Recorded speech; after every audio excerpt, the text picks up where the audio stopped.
राज्याचे कॅबिनेट मंत्री सावकारे यांच्या मिसेस त्या ठिकाणी उभ्या होत्या आणि यांच्या मिसेसचा पराभव करून राष्ट्रवादी काँग्रेस शरद पवार पक्षाच्या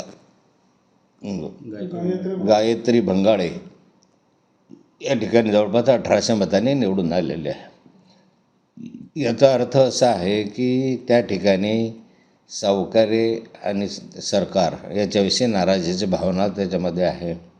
अनेक विकास कामं रखडलेले होते. त्या विकास कामांच्या संदर्भामध्ये नाराजी होती आणि समाजाने या स्वरूपाची नाराजी त्या ठिकाणी व्यक्त केली आणि त्याच्या माध्यमातून शरद पवार गटाचा हा विजय संतोष चौधरी आणि मी या दोघांनी मिळून प्रयत्न केले आणि त्या माध्यमातून विजय झालेला दिसते. हो, ही निवडणूक आपण या ठिकाणी अंगावर घेतली होती. जर विचार केला तर एक मोठं आव्हान या ठिकाणी आपण उभं केलं होतं.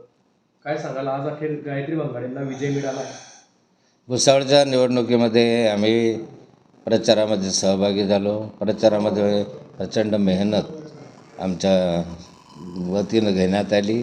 संतोष चौधरी त्याच्यामध्ये सहभागी होते, मी सहभागी होतो आणि याच्या माध्यमातून एक चांगलं वातावरण त्या शहरामध्ये निर्माण झालं. आता यामध्ये नगराध्यक्ष निवडून आला. अपेक्षा अशा या ठिकाणी की जरी नगराध्यक्ष निवडून आला तरी बहुमत नाही आहे. त्यामुळे बहुमत एका बाजूला नगराध्यक्ष ओढात आणण्यामध्ये कारभार चालेल, पण सर्वांना विश्वासात घेऊन नगराध्यक्षाने काम करावं.